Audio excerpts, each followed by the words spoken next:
And welcome back. Now, over the past few days, you've seen both parties launch their manifestos. Today, we are taking a deeper look into that, and especially asking where the youth fit in and whether it interprets and is attractive to them, and whether, of course, what has been said in them are attainable. So we have John Kitora, who is the ODM Youth Chair, Gideon Keter, the Jubilee Youth Chair, and Mr. Ben Wakoli, who is the Ford Kenya Youth Chair, to help us get into this. Let's go right and check. We had looked at the Jubilee Manifesto. Now let's take a look at the NASA Manifesto and some of the key highlights of the same. So these are the key pillars: national unity and cohesion, equality and inclusivity, strengthening devolution, and good governance. So they have quality healthcare, education, economic empowerment, food security as well.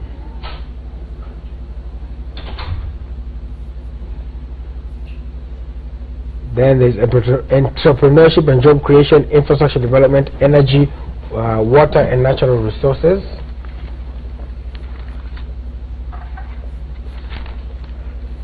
%10% GDP growth annually, single-digit inflation, prudent management of public debt, low interest rates as well.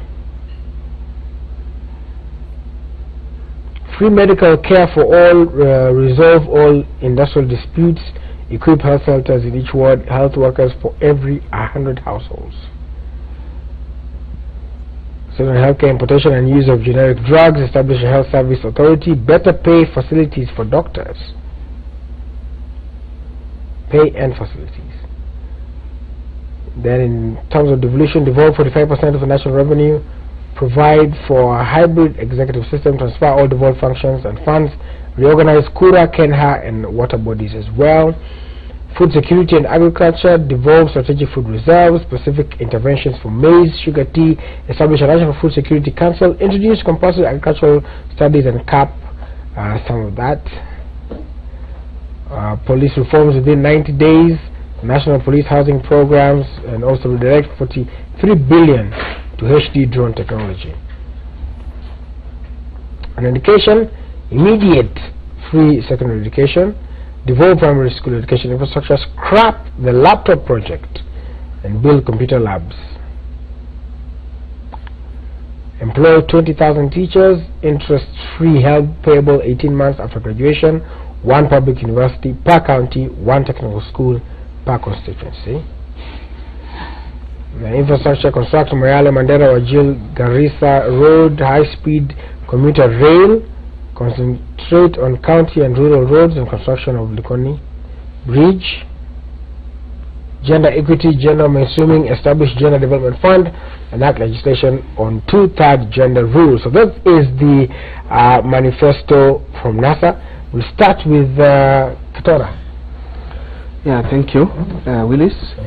We have seen what is what Kenyans want, and actually what is attainable for Kenyans. Because what against what Jubilee pull out the other day. We start with strengthening and rebooting the economy. Once you have the economy that is well flourishing, that's why we say you grow you need to grow it in 10 digits. Once that one is in place, then you improve healthcare, because Kenyans, and that's why we say free healthcare for Kenyans, because Kenyans spend a lot of money on health, while if NHIF have just been improved to have a universal health insurance, and at the same time have quality education. That's why we are saying we are going to employ teachers down there for primary schools, have free education in those primary schools, have free education in high schools, and then also increase help, so that Kenyans could access that help very fast, and enables them to continue in their post-secondary education. And then we say you scrap off this thing called laptop and build computer labs. Those are things that are doable and that are realistic. Instead of giving somebody a child a laptop, In the first place, you have not trained somebody to handle that laptop. Even the security, when you give a child that laptop, before he reaches home, it will have been snatched away from him or from her. So generally, generally we are saying as NASA that we are going to implement the constitution. We are going to bar or completely curb public wastage of resources and strengthen devolution. 45% of our GDP will be going direct to counties. When it goes to counties, definitely in every village, it's automatically going to improve the lives of local Kenyans in the villages, going to improve infrastructure in the villages, and therefore empowering families down there. So this is, I'm telling Kenyans that NASA has actually pulled out something that guides us.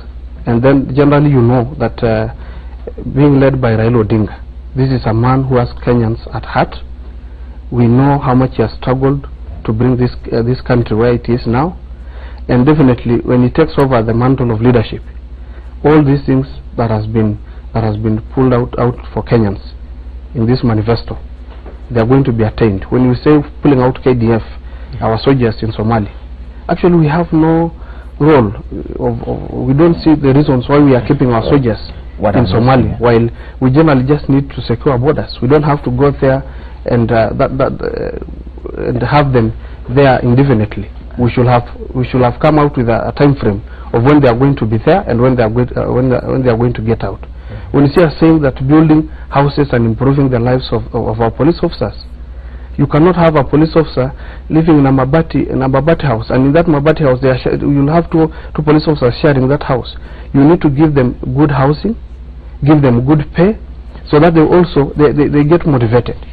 We also say that our health workers are going to be well paid. As a nurse, as a doctor, we put your interest, we ensure that you are not a frustrated doctor or a frustrated nurse. We take care of your interests, so that you also take care of the lives of Kenyans.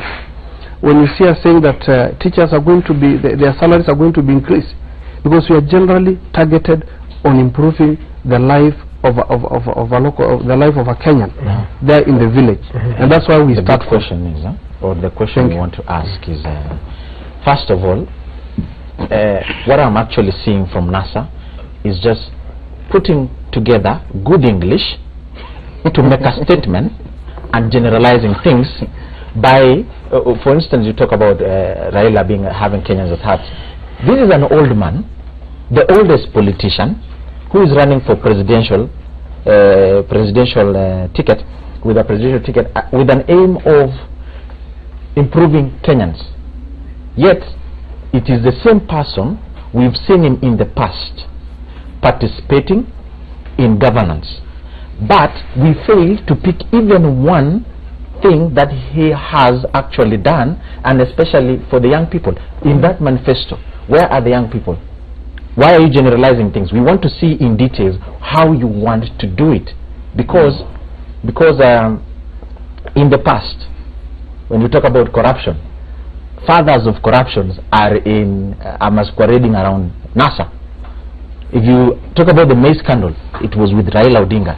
If you talk about selling of embassies, it is in your team. If you talk about someone even selling a cemetery, it is in your team. If you talk about someone snatching the land of NYS, it is in NASA team. If you look at the whole, if you look at that team, what exactly are they going to do different that they have not done in the past years? And we have two deputy presidents in that team. We have one prime minister, and then also I want them to talk about this system they are talking about. So what we're going to do, because they're talking about a hybrid system. We just want to know what is that? What is hybrid system? So we're coming up on our last few minutes. So I'll allow you to, Mr. Okoli, please respond, and Mr. Keter to allow him to respond. Please. Allow him to respond. Let us explain to us how you participated in ensuring that youth are represented in that place, because I'm not seeing any opportunity. Willis and fellow Kenyans, yesterday was a great day for Kenya. it was a day, a promise to Canaan. The Canaan that Kenyans have been waiting for, the Canaan that young people have aspired to have. When you look at the NASA Manifesto, it gives you a hope that we have failed to have for the longest time period. From independence up to now, Kenya is still grappling with the issue of poor health. Disease burden is very high. Kenya is still grappling with the literacy, which is very, very high. Kenya is still grappling with the, with the poverty, which has now, Kenyans cannot put a meal on the table, and this is only happening during the Jubilee regime. When the Jubilee tells us that it's going to revive agriculture, that is going to increase productivity, and for the past 4 years, we have seen the level of the level for unproductivity in terms of agricultural production going very low, very low, very low. Now, going to his question, yes. He has asked about how young people participated in this manifesto and how they are represented. Yes. Let me tell you, Keter, for a fact, that I was part of the technical committee that provided and produced this document. And why we are not specifically highlighting or pointing out at youth, we are saying when the economy grows, when we industrialize rural setting, when we revive the collapsed industry, young people will generally get employment. How? Because we cannot say when we revive industry, when we create, let's say you had Mudavadi talking about putting industries in rural areas to prevent rural urban migration. What we are talking about is having collapsed industries like Mumias Sugar. Do you know how many young people are being employed in Mumias Sugar before it collapsed under Jubilee regime? Do you know how many young people were employed in Webuye Pan Paper before it collapsed? When we revive those industries, then we have collapsed under the yes, I'm just talking about those industries that have collapsed. When we revive those industries, then we promote education, the free education. And we are talking about free. We are not talking about free, then you tell the parents to buy uniform, to bring what? To bring what? You want to buy smart uniform for kids. No, yes. those, I'm talking about free and free. Okay, so unfortunately, gentlemen, our time is up. Cheche is coming up next. Of course, it is a discussion that we'll continue to have here on the Public First show.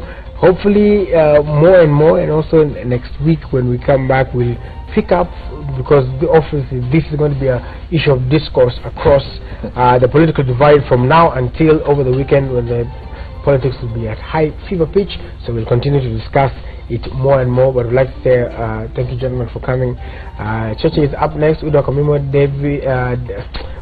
Charles Odiambo and also Mutekin Jao are up next, and also we have a musical guest, Carlos Kiba, who's going to be entertaining us until that time. Remember, the hashtag will be Cheche and the SMS will be 22422.